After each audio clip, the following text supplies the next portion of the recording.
Welcome to the Mental Dietitian Podcast. I'm your host, Lynch-potter, and today is episode 50. It's almost been a year since I started this podcast, and it's been fun. And I look forward to the next year. And yeah. So today's episode is titled, Are Men Better Than Women? The answer is no. That's the title is going to be clickbaity, and that I'm doing it for a reason. The answer is no. Why am I doing this podcast? And why am I titling this? And why am I talking about this? Because there's a lot of men that think that they are better than women. And it's something that I've really explored. And there was a part of me that thought I was for a long time. And I feel ashamed of that. And whatever I'm going to talk about, I'm not going to fucking sit here and pretend I'm a saint. There was a long time I thought that men were stronger than women, that men were more successful than women, blah, blah, blah, blah, blah. And there's certain aspects of our society where men are usually more financially successful as a holistic standpoint, because a lot of women have children, and so they don't stay as long as in the workforce. But then there's a lot of industries where women are much more successful than men, and it's more woman dominated. And it's just a thing that I think is really important to talk about, because not a lot of people talk about it. So I wanted to share something that I experienced during one of my plant medicine ceremonies, and I haven't actually shared it with many people.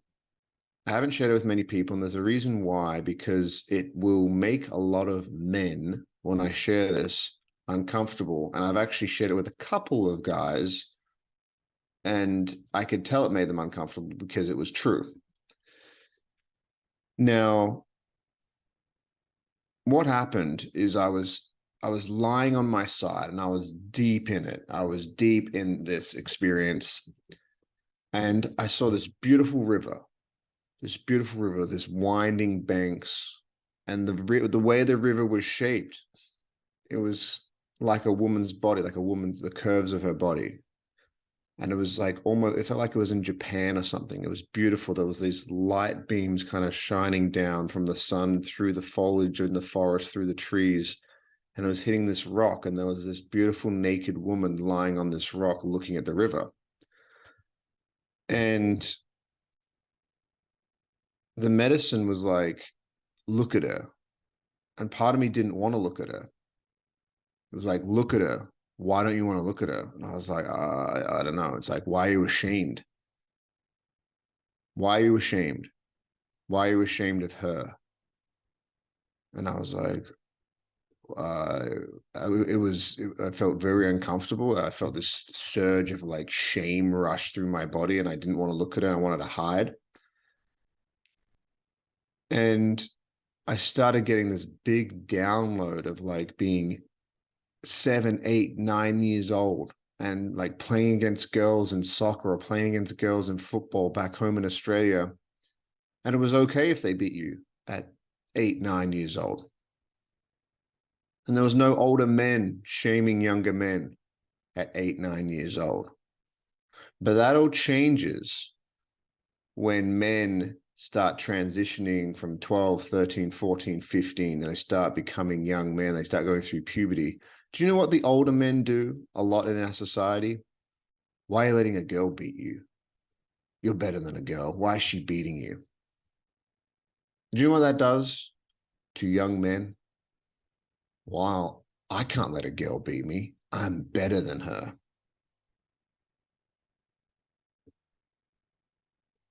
And then it showed me that where that can lead in a really, really unhealthy way. And I saw this man beating his wife, and I was like, what the fuck? Like, oh my God, this is horrible. And the medicine was like,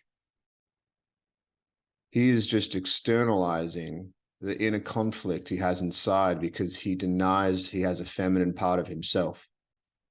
Every person has a masculine side and a feminine side. And a lot of men deny that they have any kind of feminine side at all.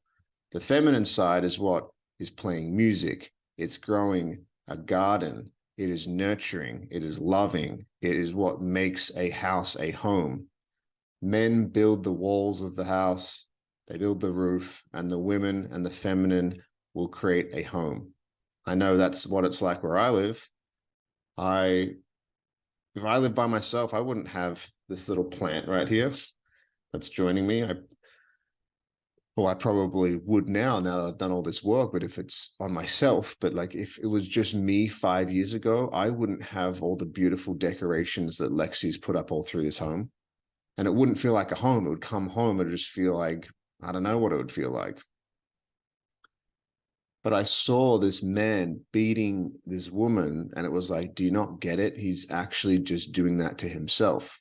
He's so ashamed and hates the woman and the feminine that's inside him that he's finding anything that's external and projecting it onto her. And this whole story that I was seeing was like on the banks of the river as I was going up the river, and it was showing me up the river. And then eventually I got to the end of the river as it was just about to open up into the ocean, and there was all the world's women on one side and all the world's men on the other side. And this message was like, if we want to evolve as humans, we have to go like this and bridge the gap. And I saw this man reaching out and grabbing this woman's hand like that, and they held hands, and they started like bringing the banks of the river together. And before all that, I saw people like Kim Jong-un. I saw people like Vladimir Putin. I saw the leader of the Chinese Communist Party. I saw people like Donald Trump, Joe Biden. I saw all these people, all these men that are literally leading the world, and they're all ashamed of women. They're all ashamed of the feminine side of themselves. And that's why there's so much war, and that's why there's so much this, so much that. And I've had this conversation with men, and men are like, yeah, but we need to be ready to defend. Yes, we do. Sometimes war is inevitable. Sometimes you need, if somebody pushes you too far, you need to do that. But I believe we've gone too far the wrong way. And we need to bring back true feminine energy. Feminine energy is fucking not Megan Thee Stallion and Cardi B saying wet ass pussy. That is not feminine energy. In fact, that's very masculine. Very masculine energy is like that kind of hunting, kind of predator, like hyper masculine, like an unhealthy version of it. And it's like, I see these women, these young women, and a lot of them are they got this masculine energy, which is like, I want to make fucking money, and I'm going to fucking do this, and I'm going to fucking do that. And it's like, good for you. I want women to be powerful. Oh, of course I do. That's amazing. But if you're doing it at the detriment of your energy and who you truly are, I don't know, man. It just, that ain't it. It's not it. I've met some powerful women. I know some powerful women, and they don't need to go out there and tell you they're powerful, just like powerful men.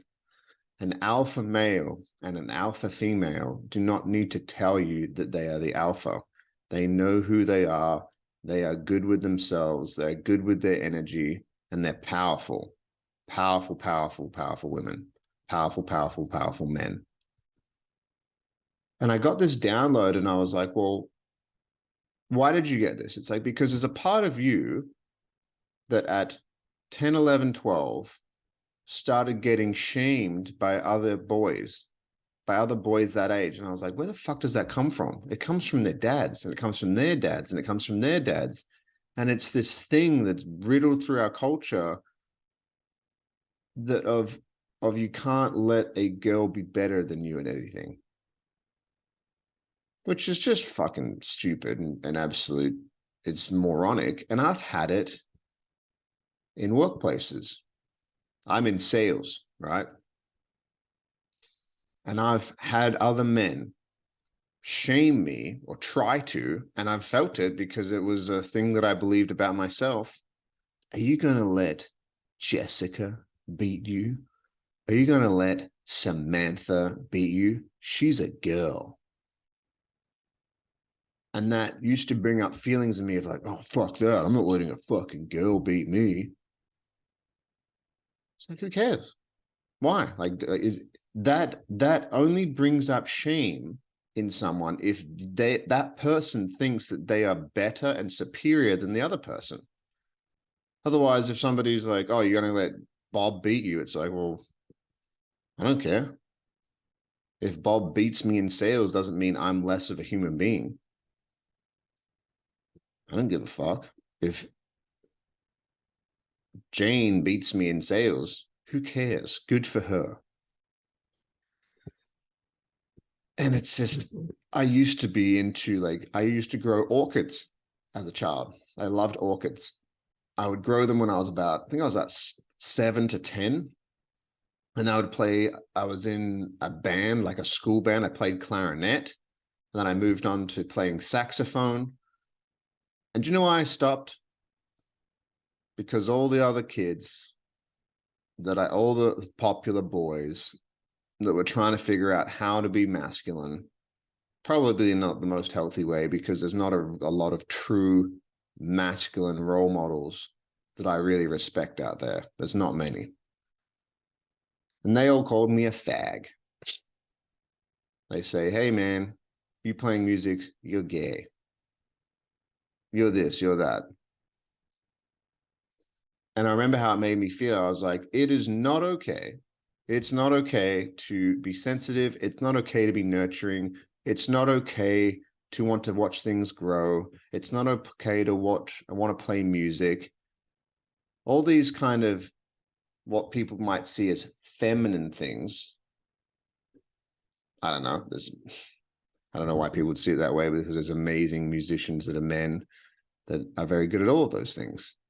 But I remember what it meant to be a man was to play football, to play sports, to drink beer with your dad. There's nothing wrong with any of those things, but to deny the other part of ourselves, I just think that you're doing yourself a disservice. You have feminine energy if you're a man, and you have masculine energy if you're a woman. And there's a sliding scale to that. You meet hyper masculine women, you meet hyper feminine men, and there's nothing fucking wrong with either one of those. And that's when I had that plant medicine experience. It's like, if you as a human species want to evolve, every single person on earth has to integrate the feminine into the masculine. They have to basically explore that within themselves, both men and women. There's a lot of women that are ashamed of the feminine side of themselves. That's why they might let men, a lot of different men, use their bodies for sex. It's because it's like, well, if you really understood how sacred you were, you wouldn't act like that. I don't know. I did that all through my early 20s. I was like that. I was that young guy, and there's a lot of young guys that were. And I think it's because there's not a really good example of what it means to be a man. There's a lot of people that think people like Andrew Tate or Dan Bilzerian are these men to really look up to. And I just see it as a very immature form of masculinity, in my opinion. Now, there's some things that they say, especially there's some things that Andrew Tate has said, especially about the way that the media controls things, that I do 100% agree with. There's other things that he said about women and things like that, and like kind of like a sense of property in like this kind of way that he views them, that I don't necessarily agree with. Although I don't know the guy, and all the things that I've really been fed as just little snippets from things he might have said 5 to 10 years ago, I don't know. But my point is a lot of men, especially young men, think that being a man is getting multiple women, having a lot of money, doing all this. And there's nothing wrong with having a bunch of money, being successful. But think about all the great movies that really impacted our culture, like especially as men. Braveheart. That guy, the entire basically movie is because the English killed his woman that he loved. And then he basically started a revolution because he was like, enough's enough. They were abusing his people before that. They were abusing the Scots before that, but that was the final straw. And he was willing to die on that hill. He didn't give a fuck. All for one woman he loved. Gladiator. Same story. The woman he loved was taken away from him from his son. He didn't want another woman. He didn't care about that. And he was willing to die for it. Honor. Respect. Lord of the Rings, I think of somebody like Aragorn. He had the opportunity to, he thought the woman he loved had left Middle Earth and gone to where all the elves have lived.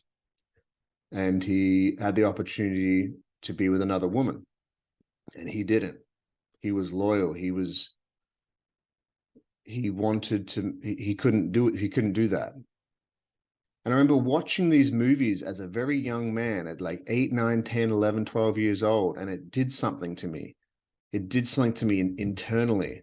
And I know with other men that it does something internally for them too. And we have to ask ourselves, what kind of men do we want to be?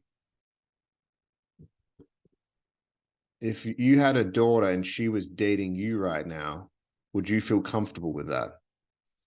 Would that man honor your daughter? Would he treat her properly? And if the answer is no, then you probably need to explore why you don't treat that feminine side of yourself, because really it's all about you. If you know somebody that talks to women like shit, that is always going from relationship to relationship, it always seems to be the same woman over and over again, and they're all damaged and shit and whatever, it's probably because they've got an internal conflict between the masculine and feminine energy within themselves, just like I did for many, many years. Many, many years. And sometimes it still comes up. I'm not perfect. I'm like, man, and there's this kind of friction. But I'm learning, I'm communicating it with Lexi. I've told her all about this. She knows all about this. And we've had uncomfortable conversations. And it's something I really wanted to share. And it was actually hard for me to share this episode. And there was some resistance to it because I know that there's some men in my life that are going to listen to this and they're going to have some kind of opinion. And they might even talk shit to me. Go for it. Bring it on. This is a hill I'm willing to die on. I don't care. It's a message that I'm going to keep sharing, that it's not okay for us to continue this cycle that we do to these young kids as they go through puberty. And I've spoke about this with many, many men, and they all experience the same thing from older men when they were trying to figure out what it truly means to be a man. So this one's a bit of this one's a bit of a heavy one. This one's not a fun one for me. It's not a fun subject, but it's something that I truly believe needs to be spoken about more. And we need more men to share this kind of message rather than this message that other men are sharing and other men get on the bandwagon with, of have multiple women, treat them like this, treat them like that. I don't know. That's all I wanted to share right now. I love you all. I hope this message finds you well. If this makes you uncomfortable, that's something to explore within yourself. Love you guys. We'll see you next week.